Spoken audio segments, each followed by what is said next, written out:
Isang magandang araw po mga beloved. Sana po okay po kayo. Ako po ay nagpapasalamat sa Panginoon kasi nga na nagkaroon na kami ng internet po. Dahil kanina talaga nag-aalala ko kasi sabi ko, Lord, maglo-load na naman ako ng 50 pesos. Yan po, syempre, yung 50 sa akin, hindi ako kuripot sa biyaya ng Diyos po. Pero kasi nga, wala tayo talagang ano po nga yung financial po talaga. Alam ng Panginoon yung kagipitan ko. Pero sa biyaya nga ng Diyos, ang Diyos talaga dumidinig po sa mga tao na, yung nga, pilit nagtatapat pa sa Kanya, gumagawa po ng Kanyang kalooban, at siguro mga 4 o'clock nagkaroon na po kami ng internet. Yan po rin po ang Panginoon. At gusto ko lang po sabihin na, bago tayo mag-start, huwag sana kayong magalit yan po sa mga post ko o kaya sa mga sinasabi ko. Minsan, ako po'y taklesa. Yan, sabi ko nga, baka isa sa na ano ng Panginoon din sa akin, pagiging taklesa ko po, na sinasabi ko, yun yung totoo. Yun po, hindi ako nagsasabi ng, kumbaga, kumbaga hindi totoo, yan po na masakit tapos hindi totoo. Totoo naman po, yun nga. So, huwag po sana kayo magalit. Yan po ay, kumbaga, hindi rin saga ng akin. Ito po ay, kumbaga, ako ay nagsasalita para po sa Panginoon po rin po ang Panginoon. At yung nakikita natin, yan po ay patingin pa lang. Yan po. So, di ba yung nakikita natin sa kabaligiran na ito po ay para mahayag din ang kasamaan ng ibang tao, lalo na dito sa Pilipinas. At para ang tao po ay matakot sa Diyos. Kasi nga sa nakikita natin, na mga tao parang reliyoso. Pero hindi sila lumalakas sa kabanalan, no po. So, purihin po ang Panginoon. At ako ay nagpapasalamat talaga sa Panginoon na nakakilala ko sa Diyos. Kumbaga, kilala ko hindi ko pala kilala yung Panginoon noon. Akala ko kilala ko na, no po. Pero ngayon, sa biyaya ng Diyos nga na unti-unti na pinapalalim tayo ng Panginoon sa pagkakilala sa Kanya, sa mga salita ng Diyos niyo po.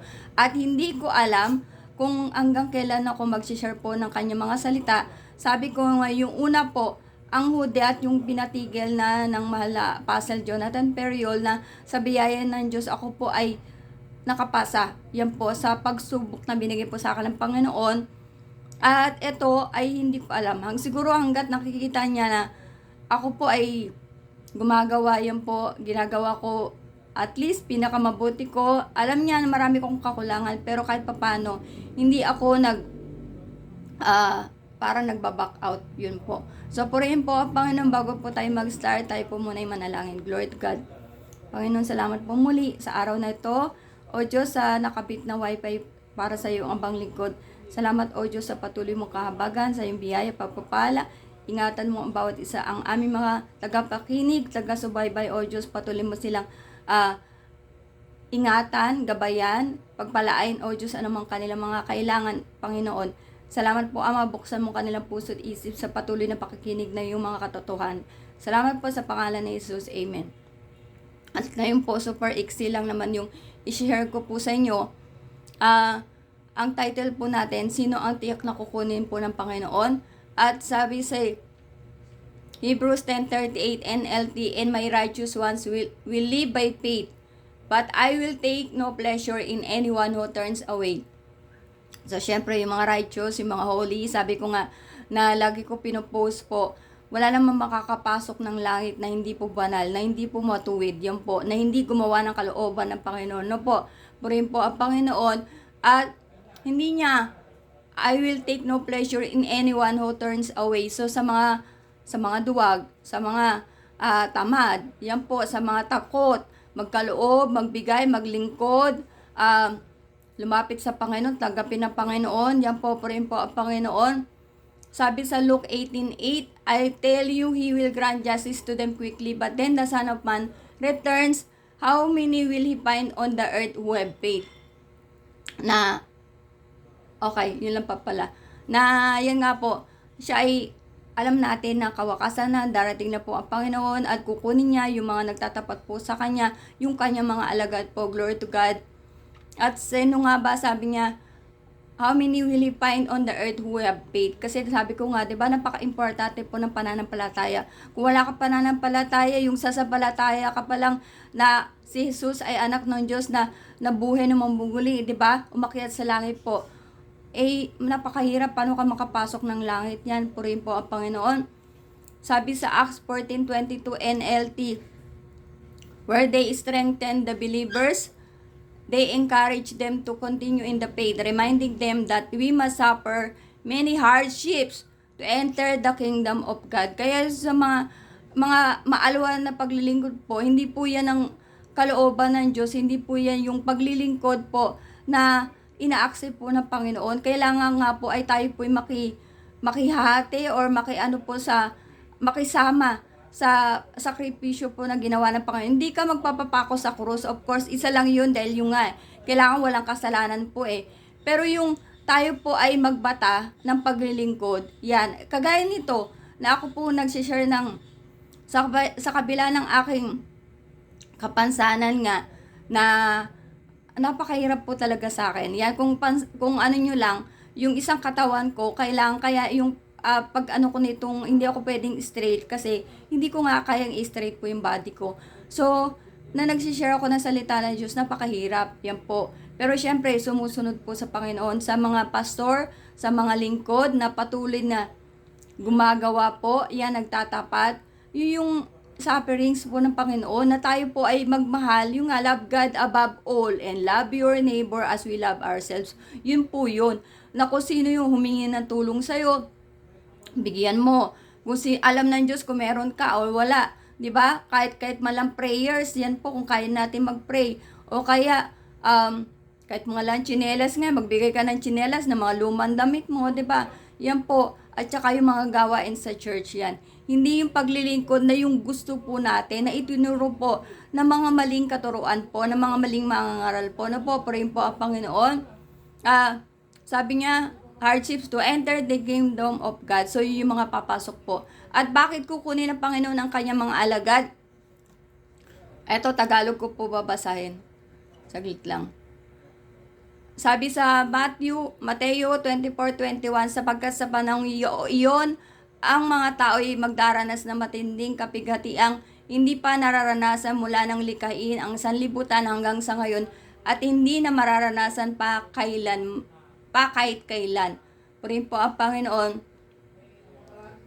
English na pala yung susunod. So, ito po yung yung tribulation nga. Great tribulation po na, 'di ba? Sapagkat sa panahong iyon, ang mga tao magdaranas ng matinding kapighatian.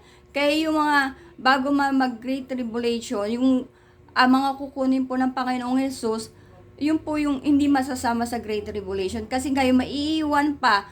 At kaya sabi ko, hindi passes po ang pagiging port watcher para ikaw ay makapasok sa langit. Passes ang tayo po ay magpakabanal sa Panginoon, gumawa ng matuwid. Yan po, tayo po ay kilalanin po ang Panginoon at lumakat po sa daan ni Kristo po. No po, glory to God. Kasi sa Diyos nga, hindi to labanan po ng churches. Ito po ay yung nga sabi ko rin, individual. Na tayo po ay hindi mo pwedeng ikaw na lang magsiba, 'di ba? Ipag-pray mo na hindi. Kailangan yung sarili mong katawan, hain, yan po na dadali mo sa church po rin po ang Panginoon at saka syempre sa paglilingkod po. Sabi ito na yata yung last verse ko. Second to the last po.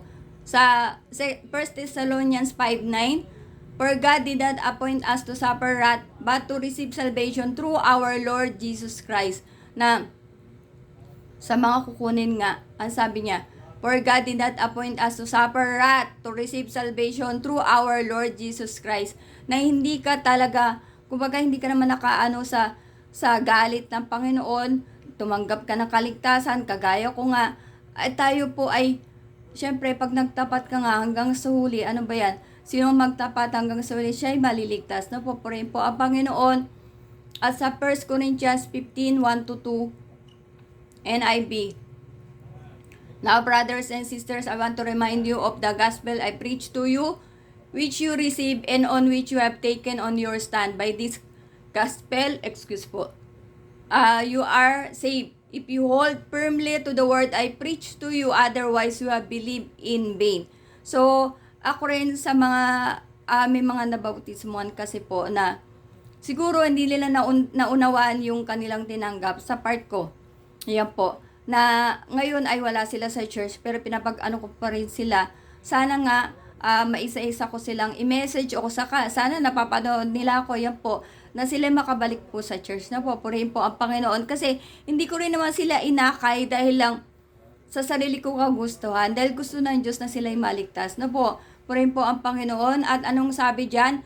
I want to remind you of the gospel I preach to you which you receive and on which you have taken your stand. Diba? Galapang hawakan po natin ang katotohanan sa aking mga kapwa port watchers po. Yan, mahal na mahal ko po kayo. At sabi ko nga, hindi ko po alam. Yan po. Kasi yung Holy Spirit ay minsan parang ang bilis lang anon sa akin. Yan po. Pero ito pong naano natin para sa akin, ito po ipatingin pa lamang ng Panginoon at para ipakita sa atin na may Diyos po na nagagalit, na may Diyos po na muling babalik, no po, na may Diyos na dapat natin paglingkuran at dapat po nating irespeto at dapat po nating parangalan po sa ating mga buhay. Hindi tayo nabuhay dito sa mundo para lang kumain, para lang uminom, para lang maglaboy, o para lang matuwa na matuwa. I-enjoy natin yung sarili po natin. Pero, kaya po tayo nandito sa mundong ito ay para po i-honor po ang Panginoon, gawin ang kalooban po ng Diyos na po. Kasi isipin mo rin naman ikaw, di ba? Para common sense, bakit tayo nilalang ng Panginoon, yan po, di ba? Yun lang din yun, common sense po. So, salamat po sa lahat. Patuloy tayo mag-pray, yung mga nasalanta, yung mga nahirapan, yung mga nalubog, yung mga wala, yan po, ipag-pray po natin, tulungan po natin, di ba? Do everything with love po. Yan po rin po ang Panginoon na sana wag tayo po mabagod na ano ba yan, nakailang bigay na ako sa kanya, ako ano ba yan, yan ako po sa biyaya ng Diyos nga. Yung post ko, yung sa story ko before, na pinaalala sa akin ng Panginoon na ako pala ay may sinuportahang parang charity. Hindi siya charity sa dalawang pananampalataya. Isang international, ginamit ko nga yung card ko po doon, yung credit card ko.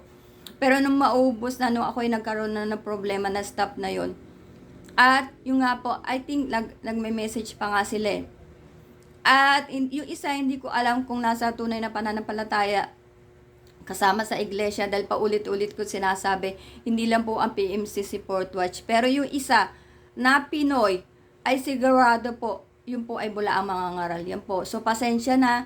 Yan ay sinasabi natin ng totoo dahil hindi ka pwedeng magpa-cute sa tao dahil ang tao nga wala na.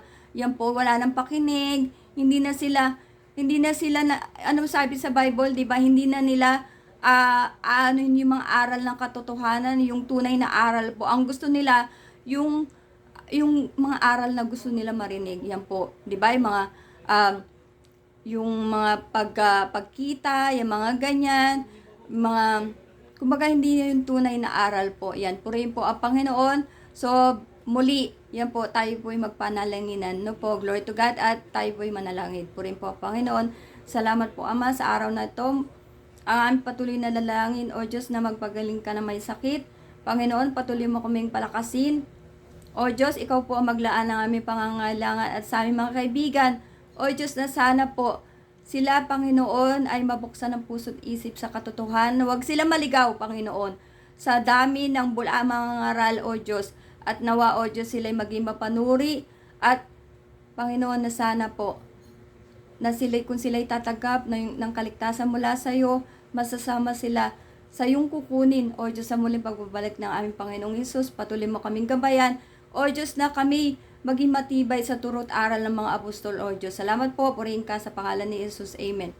Ayan, salamat po, and kita-kits po ulit tayo bukas. Yan po, purihin po ang Panginoon.